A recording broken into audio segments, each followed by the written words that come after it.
Okay, welcome back to the Mental Toughness Podcast. I'm Steve Seabold, your host, and I appreciate you joining me for this episode. Make sure you subscribe to the website, to the podcast, so that way we email you every week. We do this once a week, and we'll email you so you won't miss an episode. You can watch the episode on the website, or you can listen to the episode, whichever way you like to consume the content. But it's at mentaltoughnnesspodcast.org. mentaltoughnnesspodcast.org, and become a subscriber. We'd love to have you on the in the group. Okay, so today we're going to talk about a topic that really is tough for a lot of people. It's forgiving. It's really forgiveness.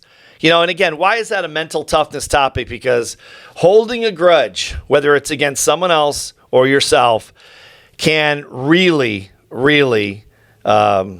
diminish performance psychologically. Because it's almost like carrying, again, it's like carrying weights around on your back, and you're holding on, and the person you're probably not forgiving doesn't even know you're mad or doesn't care. And so you're the one with this burden on you, this psychological, emotional burden. And so it's easy to talk about forgiving and letting things go. It's harder to do it. Like a lot of things in mental toughness or anywhere in peak performance, it's easy to talk about these things like on a podcast like I am now, and it's much harder to do them. But the more these things that you can at least consider implementing into your life, the better you're going to be. And forgiveness is absolutely one of them. Okay, now I make a distinction of forgiveness and mental toughness that a lot of people don't, and some people don't agree with this, and that's fine. And, I don't know that I'm right. I mean, I'm not claiming to be right about this, but I think there's a distinction between forgiving someone. Let's talk about other people first, okay? Forgiving someone and then allowing someone to come back into your life, okay? Now, let's say, for example, that someone does something, they do something that really offends you, somehow. There's something they said about you, let's say. That happens sometimes. And you're really irritated. It really made, hurt your feelings, made you mad. They were a friend. You thought they were a friend, but they said some nasty stuff about you, and you heard about it third party, and you believe the third party, and you're mad about it. And you're saying, I'm not going to talk to that person. I'm done. I'm never going to. But on the other side in your heart that this person's not a bad person. They just, they probably said it. Okay. Maybe they weren't thinking, or maybe they felt that. But now you have to decide whether you want to forgive them, and I would recommend that you do. The question is, do you let them back in your life?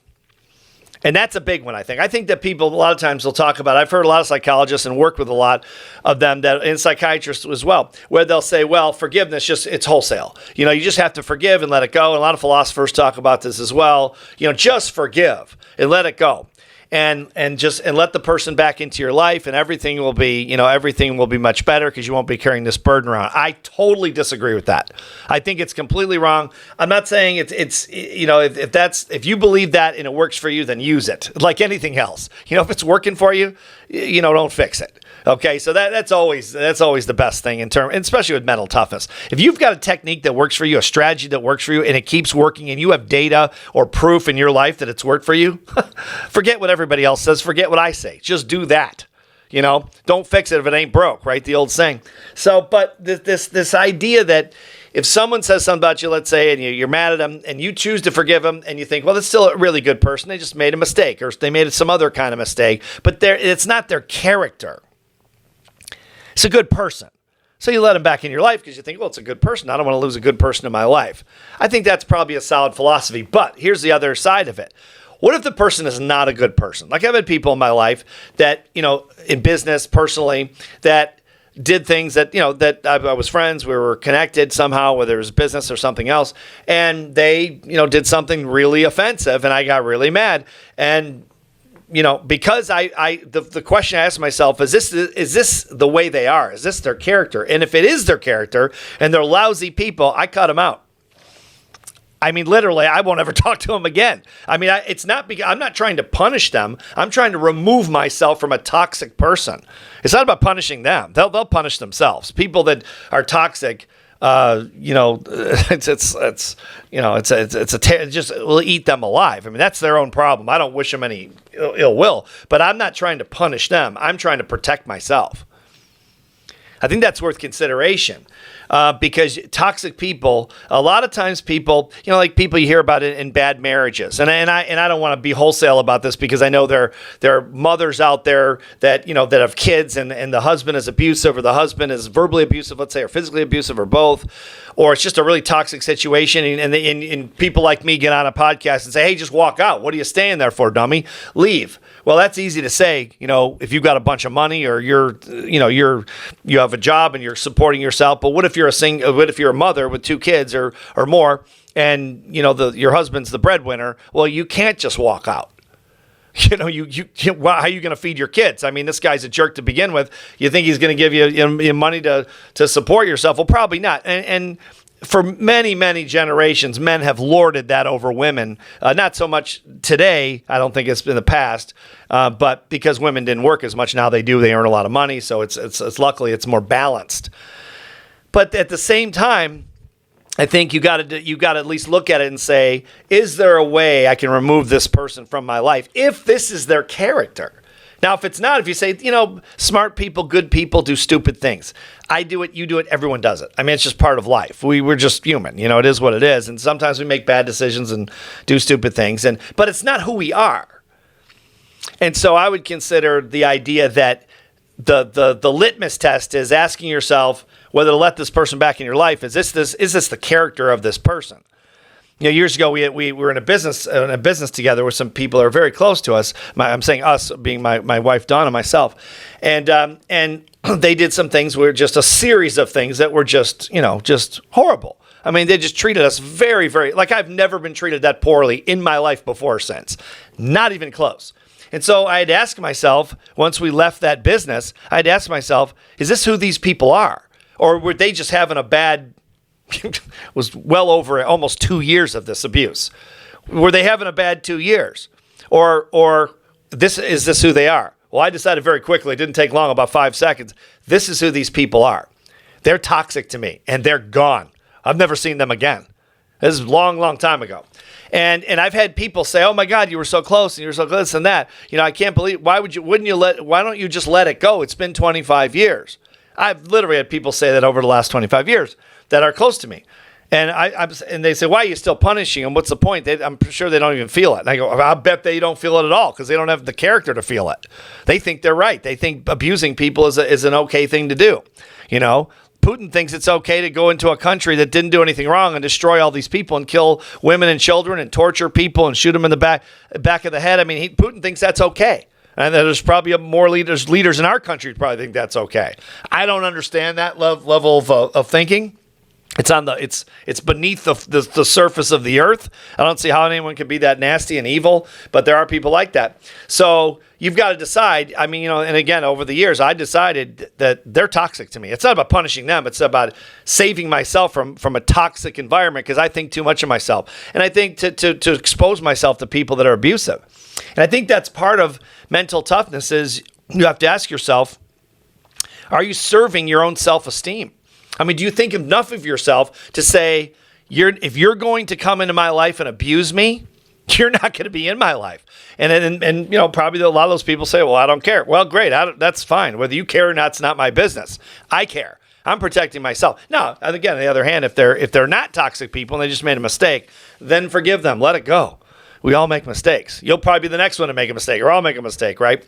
But so I think you have to decide.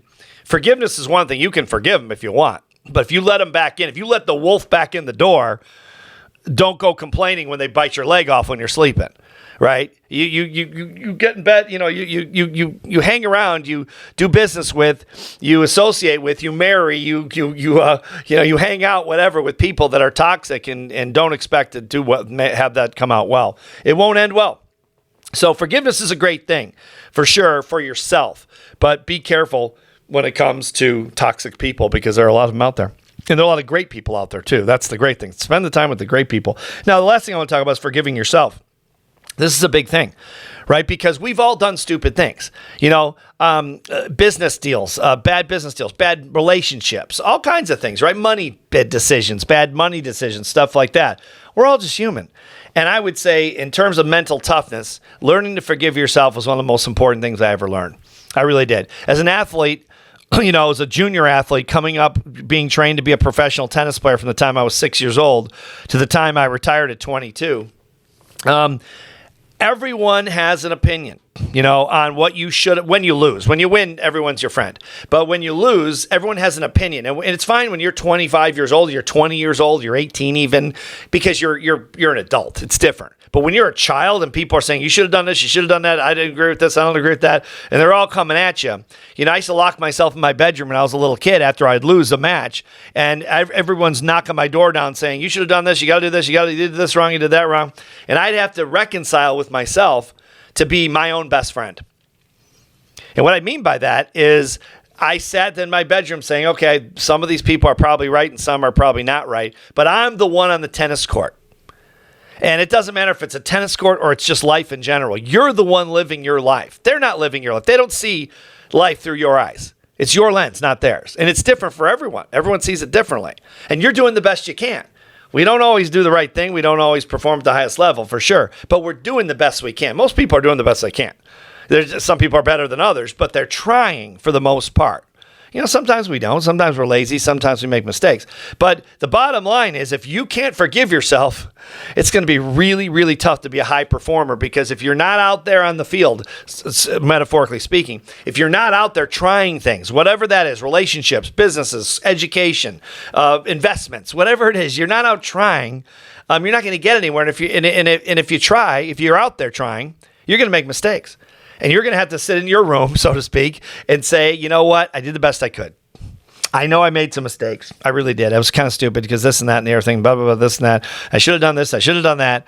But you know what? I was doing the best I could do. And I think next time I can do it better. I'm talking to myself here. I mean, that's really what this is. Being your own best friend is talking to yourself and saying, a lot of those people are probably right and some are wrong, but I did the best I could. So I'm still going to be my own best friend. I'm going to be there for myself, because what if one day no one else is? Then what? If it's just you beating yourself up and everyone else is beating you up, that's where people jump off buildings. I mean, that's where people really become hardcore depressed and just go into a shell, and they might be alive, but they're dead inside because they're afraid to take any risks, because they're afraid of the criticism. Right now, the big thing is social media.